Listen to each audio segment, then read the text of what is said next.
Cek. Oke guys, welcome back to Gnosis alias Cakra Diva dalam pembahasan alur cerita prediksi alias spoiler BTTH episode ke-196. Seperti biasa, kita review dulu pembahasan di episode sebelumnya yang menceritakan bagaimana dengan kemunculan Shoyan dan Mang Tianchi, kehancuran Akademi Jianan bisa dicegah dan rombongan aula jiwa pimpinan Hunyo yang melakukan invasi dapat dihancurkan. Hun Tiandi yang mendengar laporan ini dan berpikir bahwa Shoyan sudah mengetahui lokasi rumah Kaisar kuno Tause langsung memerintahkan Suwu memimpin pasukan, sementara dia akan menahan Guyuan yang masih ada di alam bintang. Namun ternyata ketika melihat Hun Tiandi, Guyuan langsung paham jika wilayah sudut hitam yang dituju oleh mantunya memang lokasi rumah Kaisar kuno Tause, membuat dua kepala klan terbesar itu akhirnya memutuskan untuk bersama-sama bergegas ke sana. Dan setelah dua kubu sudah sama-sama berkumpul di wilayah sudut hitam itulah pertempuran yang menggoncangkan dunia sekali lagi akan terjadi. Gimana cerita selanjutnya? Tanpa lama-lama langsung aja kita terobos.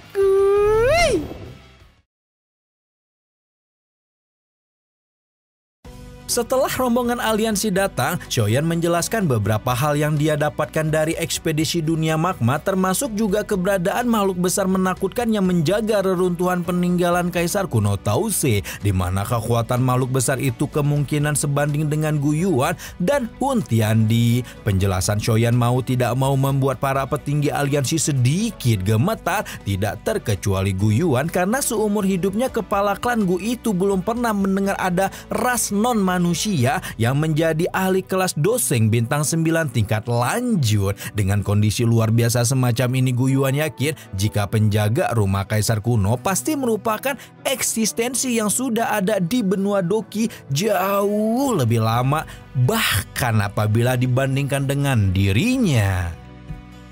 Sementara Shoyan membriefing semua orang tentang rumah Kaisar kuno dan penjaganya yang luar biasa menakutkan, Hun Tiandi perlahan melangkah keluar dari gelombang awan hitam ketika menatap acuh tak acuh pada pasukan aliansi dan sekali lagi menawarkan Guyuan untuk bekerja sama sebelum terlambat. Guyuan tidak bisa menahan tawa setelah melihat si anjing satu ini sebenarnya masih berniat untuk memperbudak dirinya, membuat kepala klan Gun itu tidak mengucapkan sepatah kata pun, hanya mengayunkan lengannya lembut yang mengundang aura kuat tak terhitung jumlahnya meletus dari pasukan aliansi. Hun Tiandi mendesah pelan melihat Guyuan tampaknya tetap teguh pada pendirian dan tidak mengatakan apapun lagi ketika menarik keluar sekelompok cahaya terang dari cincin penyimpanannya yang kemudian berubah menjadi sosok ilusi Kaisar kuno Tause.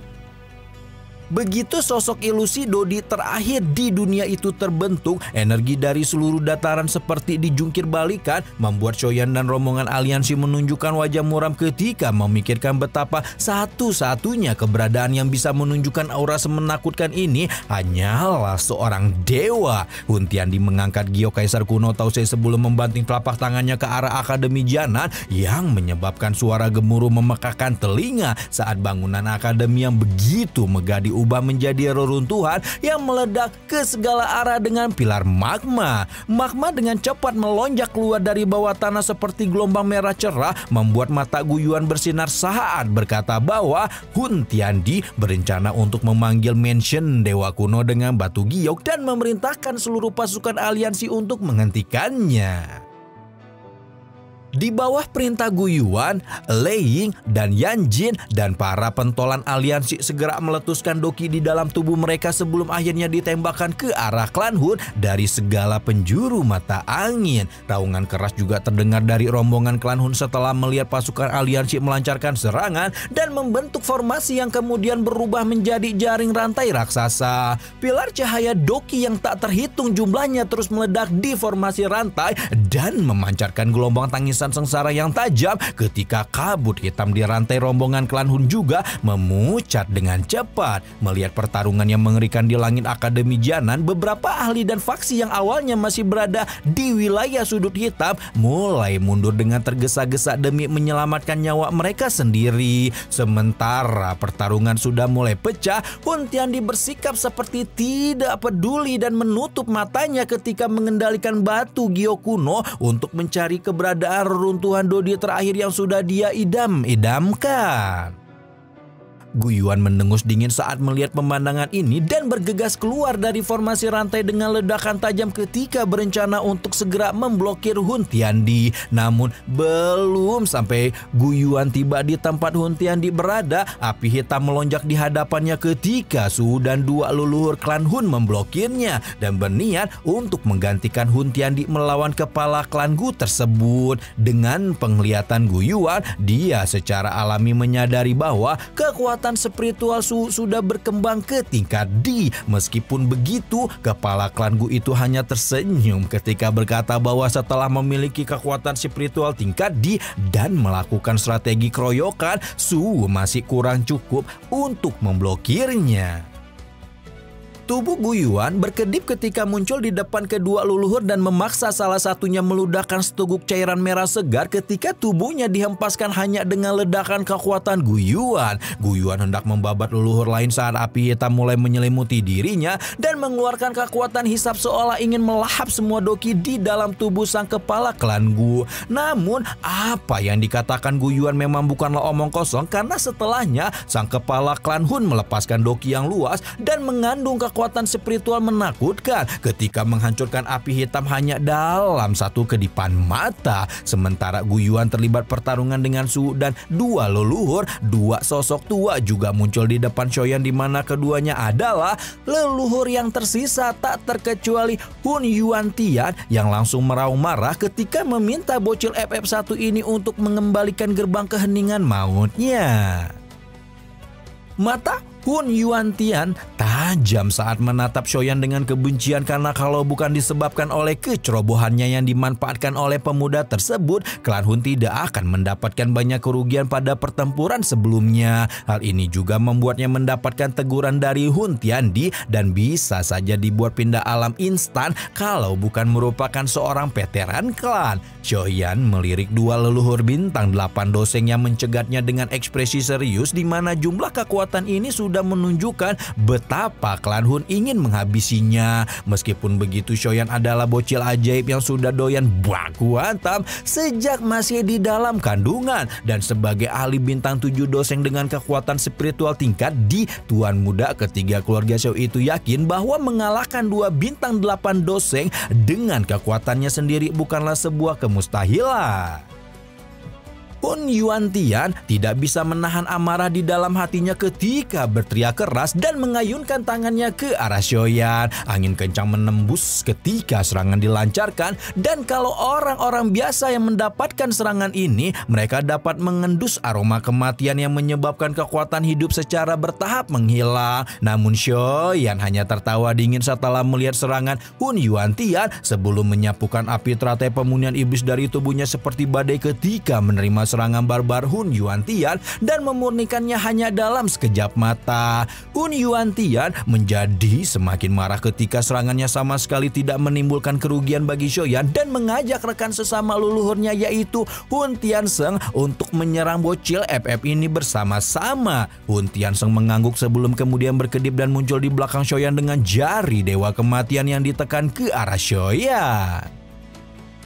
Jari hitam besar itu menerobos ruang dan baru saja akan menyentuh Shoyan saat orang yang dituju dengan begitu tenang mengayunkan lengannya dan membuat badai api yang menakutkan terbentuk ketika bersiul di bawah tinjunya. Shoyan mengaktifkan tubuh kaca King Kong setelah melakukan pukulan membuat tubuhnya berubah menjadi raksasa keemasan terang yang menutupi seluruh wilayah Akademi Jianan. Tidak selesai sampai di situ, Shoyan juga melakukan aktivasi tubuh api pemusnahan, menembakkan api teratai pemunihan iblis habis dari dalam tubuhnya dan menyebabkan raksasa emas dengan cepat berubah menjadi kristal merah muda jernih yang memancarkan aura menakutkan, di mana mengaktifkan dua teknik Do tipe kekuatan tubuh Doki secara bersamaan adalah sesuatu yang hanya bisa dilakukan Shoyan setelah jiwanya menyentuh kondisi D.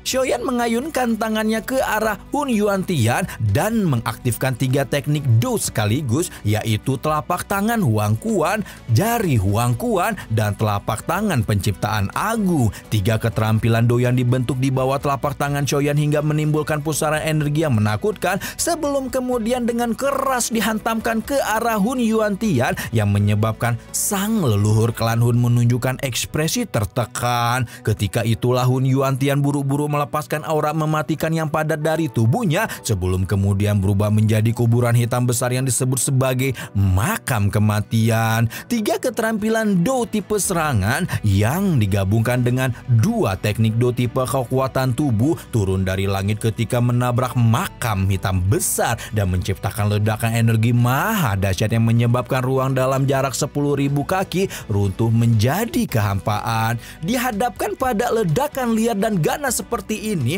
aura mematikan di makam kematian menghilang dengan cepat sebelum diruntuhkan menjadi serpihan yang menyebar ke segala arah.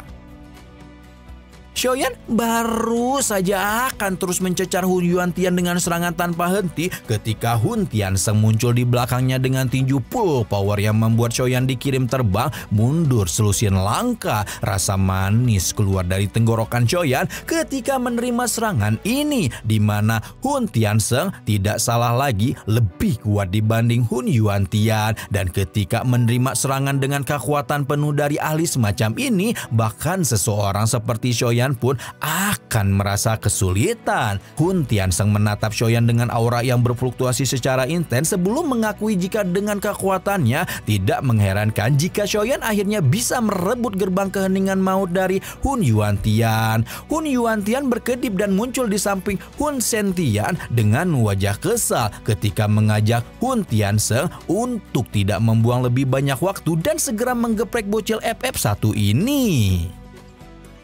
Shoyan tertawa dingin setelah mendengar gerbang keheningan maut disebut-sebut sebelum melambaikan tangan dan mengeluarkan gerbang hitam raksasa yang tidak lain dan tidak bukan adalah gerbang keheningan maut itu sendiri sebelum menyeret dua leluhur klan Hun untuk masuk ke dalamnya. Mata Hun Yuantian dan Hun Tiansheng berbinar setelah melihat Shoyan mengeluarkan gerbang keheningan maut dan tidak melakukan perlawanan karena berpikir untuk merebut harta klan Hun yang berharga itu. Sekali lagi, senyum dingin melintas di mata Shoyan setelah melihat dua leluhur klan Hun pasrah, dan sebagai orang yang sudah terlibat pertempuran sejak dini, dirinya secara alami tidak akan mengulangi kesalahan bodoh yang pernah dilakukan Hun Yuantian. Hun Tiansheng dan Hun Yuntian sampai di bagian dalam gerbang keheningan maut dan berencana untuk mencari batu spiritual ketika menemukan bahwa gerbang keheningan maut ini sebenarnya diisi dengan nyala api yang mengerikan. Ekspresi duo leluhur klan Hun langsung berubah ketika melihat api merah muda menyebar ke seluruh tempat, berpikir ada yang salah dari tempat ini dan segera berpikir untuk melarikan diri. Namun baru saja keduanya hendak mundur ketika teratai api pemunian iblis yang ada di ruang melonjak dan berubah menjadi naga api yang menggigit dua leluhur secara liar. Sudah diganggu dengan naga api, wajah Hun Yuantian dan Hun Tiansheng menjadi semakin gelap ketika melihat sosok 10.000 kaki memblokir pintu keluar, mengeluarkan gelombang spiritual sonik yang menakutkan sebagai wujud aktivasi kemarahan ilahi musim semi kuning.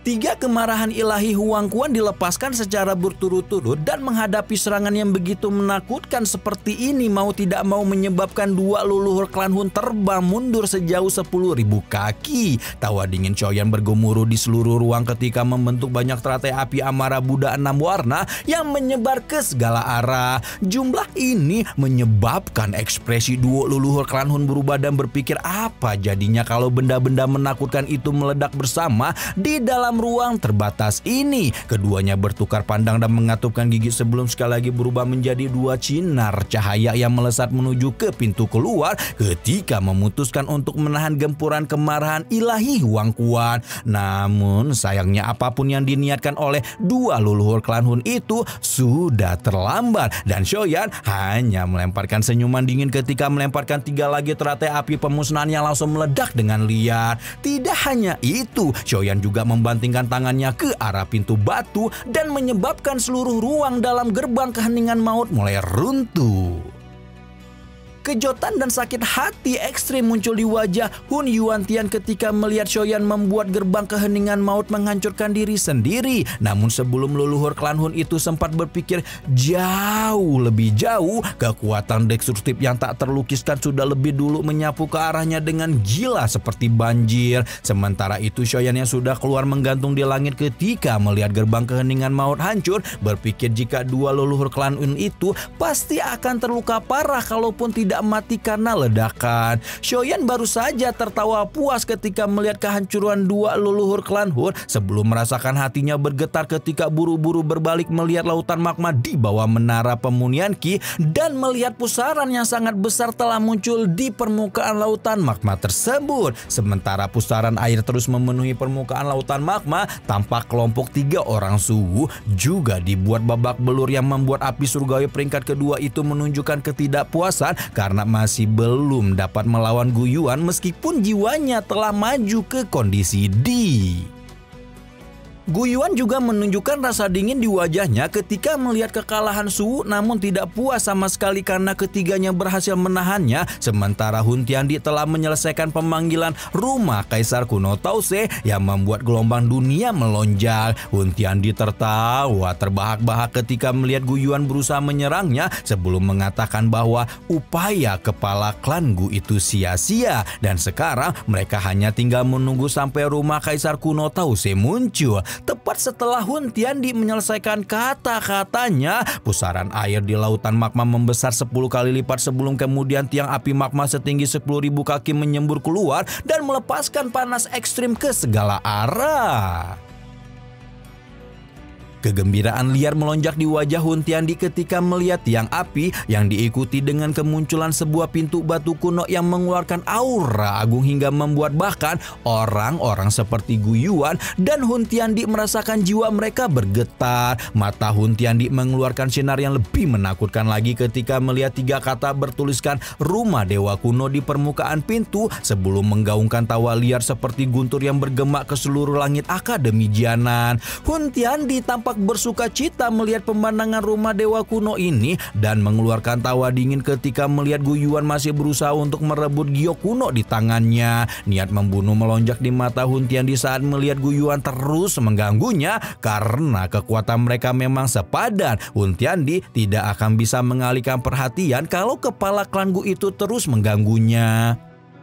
Sementara 2 orang terkuat di benua Doki itu masih asyik tonjok-tonjokan, Xiaoyan merasakan fluktuasi intens tiba-tiba keluar dari dalam magma, membuatnya segera mengingatkan semua orang untuk menjauh dari lautan magma ketika gelombang raksasa setinggi 100.000 kaki meledak dan raungan yang menggoncang bumi terdengar. Ekspresi Gu Yuan dan Hun Tiandi juga langsung berubah ketika mendengar gemuruh yang tampak berasal dari zaman kuno, merasakan betapa siapapun yang telah mengeluarkan raungan itu tidak salah lagi memiliki kekuatan yang sebanding dengan mereka berdua. Gu Yuan menunjukkan wajah serius dan langsung mengingat perkataan mantunya tentang makhluk misterius yang menjaga rumah dewa kuno. Air terjun magma yang naik ke udara turun dan berubah menjadi gelombang besar ketika makhluk besar luar biasa tiba-tiba muncul dari dalam lautan magma sebelum mengedarkan pandangan ke segala arah dan berhenti kepada Gu Yuan dan Hun Tiandi sebagai dua-duanya orang yang layak diperlakukan serius olehnya. Gu Yuan menangkupkan kedua tangannya ke arah makhluk misterius dan bertanya dengan sopan tentang identitas sebenarnya dari penjaga rumah dewa kuno tersebut. Hun Tiandi juga ikut-ikutan menangkupkan kedua tangannya dan menunjukkan nada sopan karena khawatir kelamisan Gu Yuan bisa membuatnya mendapatkan dukungan dari makhluk besar ini. Namun tanpa mempedulikan 2 orang yang sama-sama bertindak sopan kepadanya, makhluk itu tiba-tiba saja bertanya siapa yang memanggil rumah dewa kuno karena siapapun dia ketika si makhluk besar telah merasa berhutang budi. Pertanyaan itu membuat ekspresi sukacita muncul di wajah Hun Tiandi ketika melangkah maju dan tertawa sambil menunjukkan Gyokuno di tangannya. Setelah melihat Gyokuno, makhluk besar itu meledak dengan cahaya sebelum berubah menjadi pria parubaya berambut ungu keemasan yang buru-buru tertawa kecil ketika berkata bahwa dia akan membalas budi Hun Tiandi suatu saat nanti karena sekarang ada hal penting yang harus dia lakukan. Guyuan dengan cepat menghela napas lega sementara wajah Hun Tiandi di sampingnya berkedut dengan kekesalan karena dia berencana untuk memerintahkan penjaga rumah kuno ini untuk bertarung dengan Guyuan. Namun baru saja kelegaan muncul di wajah Guyuan, ekspresinya berubah sekali lagi ketika bapak-bapak misterius itu malah tiba-tiba menyerang Shoyan, membuat yang diserang hanya bisa mengutuk dalam hatinya memahami jika sepertinya penjaga rumah kuno ini memang tidak berniat untuk melepaskannya. Guyuan telah berusaha menginterupsi dan menanyakan apakah Shoyan telah menyinggung si penjaga. Namun bapak-bapak itu hanya menunjukkan rasa dingin ketika meminta Guyuan tidak mengganggunya kalau tidak mau ikut-ikutan diajak tawuran. Hal yang membuat penjaga rumah kuno ini begitu marah adalah dia merasakan ada garis darah familiar yang mengeluar dari tubuh Shoyan menandakan bahwa mungkin keturunannya yang berharga telah dibunuh pemuda itu sebelum disempurnakan garis darahnya. Hun Tiandi juga kaget melihat adegan ini sebelum tertawa terbahak-bahak ketika mengatai Guyuan bahwa surga memang tidak memihak pasukan aliansi. Sebagai mantunya, Guyuan jelas tidak bisa membiarkan Shoyan diburu begitu saja dan segera mengajak seluruh aliansi untuk membantunya menyelamatkan pemuda tersebut. Semua orang menyerang penjaga rumah kuno dari segala penjuru, tidak terkecuali juga Sun Er yang segera muncul di samping Akang sambil meledakkan api emas di tubuhnya. Namun sayang, semua serangan itu tidaklah signifikan untuk memberikan kerugian kepada penjaga dan Guyuan sebagai satu-satunya orang yang memiliki kekuatan setara juga masih disibukkan oleh Hun Tiandi. Ekspresi ganas di mata penjaga meledak ketika melihat Shoyan sudah berada di depan matanya sebelum menyegel ruangan di tempat Shoyan dan Sun Er berada dan melepaskan sebuah segel ungu emas besar dengan kekuatan penghancur yang menakutkan. Situasi ini benar-benar membuat Shoyan menjadi panik dan terpojok hingga akhirnya memutuskan untuk menghancurkan area di sekitar segel cahaya ketika menghempaskan Sun Er keluar sebelum membentuk banyak segel di tangannya yang menyebabkan tubuhnya mulai membengkak dengan cepat, membuat ekspresi Sun Er dengan cepat memucat ketika memahami bahwa lakinya itu berencana untuk menghancurkan dirinya sendiri demi melukai penjaga rumah kuno. Nah, tepat ketika tubuh Shoyan akan runtuh, segel naga yang ditinggalkan Jian memancarkan cahaya membuat suara cemas tiba-tiba dipancarkan dari segel cahaya ketika sosok kecantikan sang kaisar naga Void kuno muda muncul di tengah-tengah medan laga dan berubah menjadi naga emas yang membungkus Shoyan untuk menekan gejala penghancuran diri yang pemuda itu lakukan. Namun segel ungu emas besar yang membuat wajah-wajah antek Dajjal klan Hun dipenuhi kegembiraan itu tiba-tiba saja berhenti tepat ketika hampir menggempur Jian dan Shoyan, membuat Guyuan mengatupkan giginya dengan wajah jelek ketika menyerah berurusan dengan Hun Tiandi dan muncul di depan si penjaga untuk memberikan teguran karena bertindak berlebihan pada generasi muda. Namun penjaga rumah kuno bertindak seolah-olah dia tidak mendengar Guyuan sama sekali ketika matanya tertuju lurus pada naga emas yang tiba-tiba muncul dan merasakan aroma garis keturunan yang sangat familiar. Aroma ini sangat familiar membuat hati si penjaga rumah kuno bergetar menunjukkan ketidakpercayaan sekaligus kebahagiaan ketika menyadari bahwa naga emas yang baru saja muncul ini tidak lain dan tidak bukan adalah anak yang begitu dia rindukan. Edian, waduh Edi banget ya. Ternyata penjaga rumah Kaisar Kuno Tause adalah bapaknya Jian yang berarti juga merupakan Kaisar Naga Void kuno sebelumnya. Waduh, kira-kira apakah yang akan terjadi sebelumnya? Apakah Jian benar-benar bisa mencegah penghancuran diri yang Shoyan lakukan? Dan kira-kira bagaimanakah respon Jian setelah tiba-tiba saja melihat bapak yang udah noib dari zaman prasejarah tiba-tiba muncul? Bagaimanakah hubungan antara penjaga rumah kuno dan Hun Tiandi setelah mengetahui jika Shoyan sebenar-benarnya adalah sohib anaknya? Pinishirin gak sih? Nanti kan terus pembahasannya hanya di Genosis alias Cakradipa ya. Rahma di sini Bye-bye.